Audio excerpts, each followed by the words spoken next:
How many grudges are taking up space in your mind right now? How many silent arguments are replaying in your head while you sit in rooms people dream of? You think remembering every insult makes you sharper, stronger, untouchable. But what if the crown isn't heavy? It's the grudges you carry.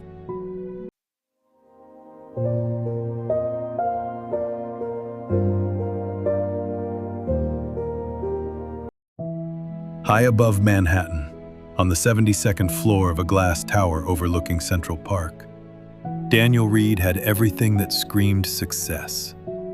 Corner office, tailored suits, a view that turned sunsets into private theater. He was the youngest partner at his investment firm, efficient, precise, ruthless when necessary. But Daniel had a habit no one could see.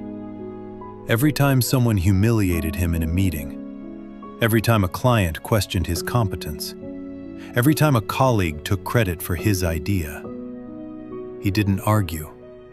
He didn't explode. He smiled. And then he wrote it down. At night, in his penthouse apartment with Italian marble floors and museum-level silence, he opened a black leather notebook. Inside were names, dates, exact quotes.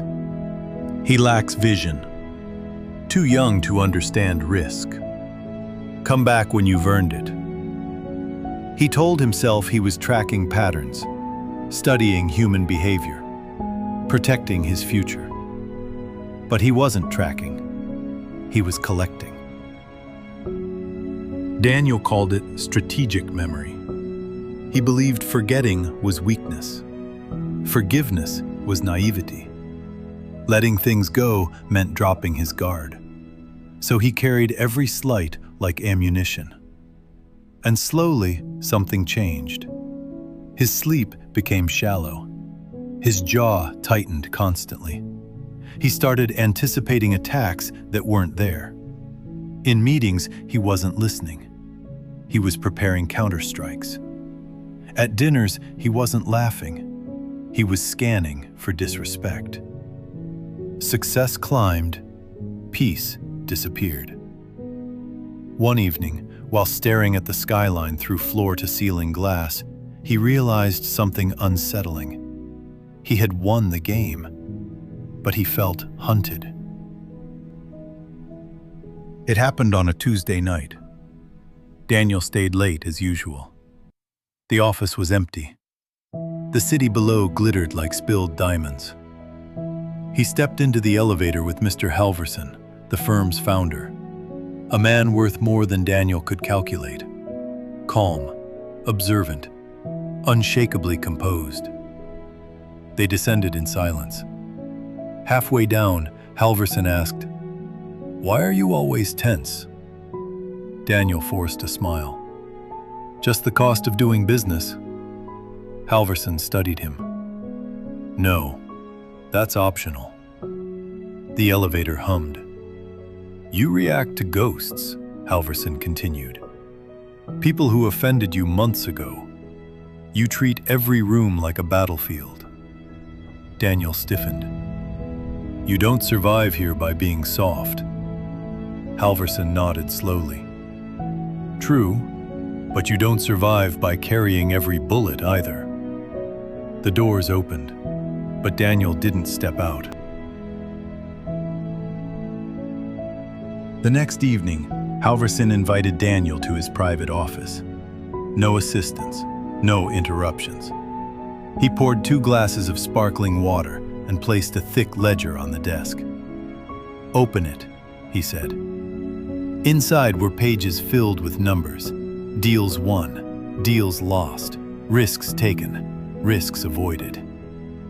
"This," Halverson said, "is what matters.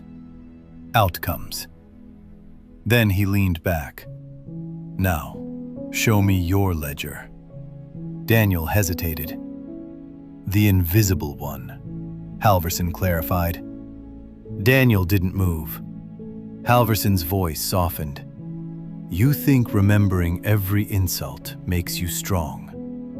But tell me, How much mental real estate are they renting in your head? Silence. They've moved on, Halverson said. Promoted, retired, forgotten what they said. He leaned forward. But you? You're still paying interest.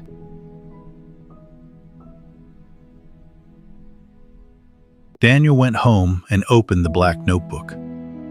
He flipped through page after page. Some of the names barely meant anything anymore. Some of the quotes no longer even hurt. Yet he had preserved them like sacred artifacts. He realized something brutal. He wasn't protecting himself. He was preserving pain. Every remembered insult had shaped his tone, his posture, his aggression. He had built an empire and a prison inside it. The penthouse was silent, but his mind was loud. The next morning, Halverson handed Daniel a glass of water, filled to the brim. "Hold this," he said. Daniel did. "1 minute is easy," Halverson said. 5 minutes passed. Daniel's arm began to ache. "An hour?"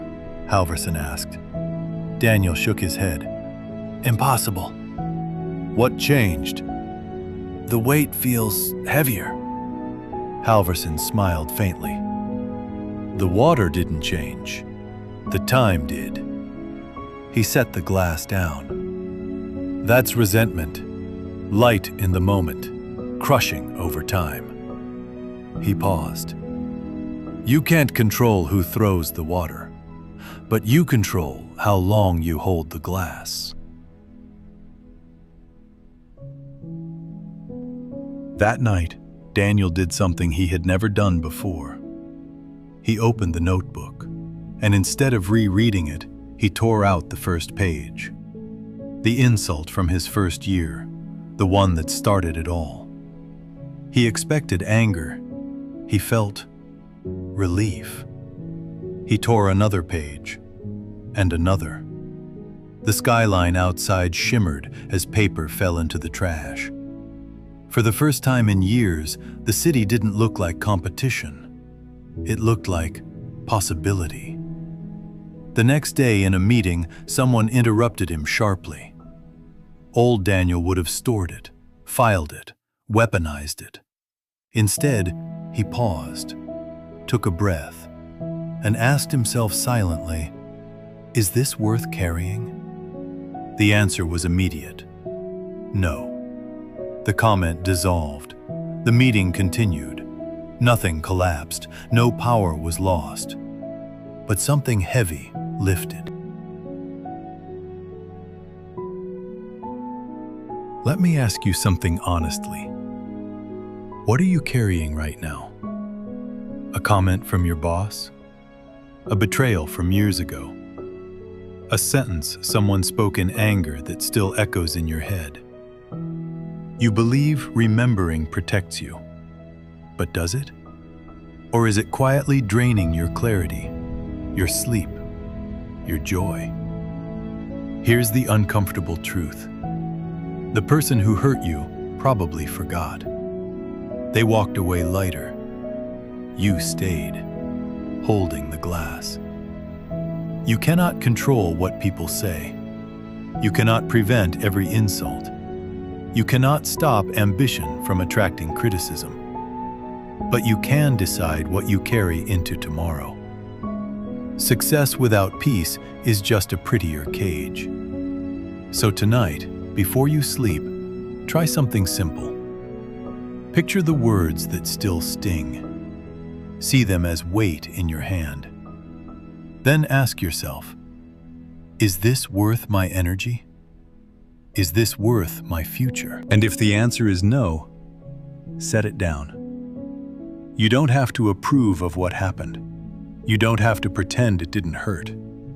You just have to stop carrying what was never yours to begin with. Because the higher you rise in life, the lighter you must travel. If this story spoke to you, Share it with someone who might be holding a glass for too long. And remember, you are not defined by what was thrown at you, only by what you choose to keep.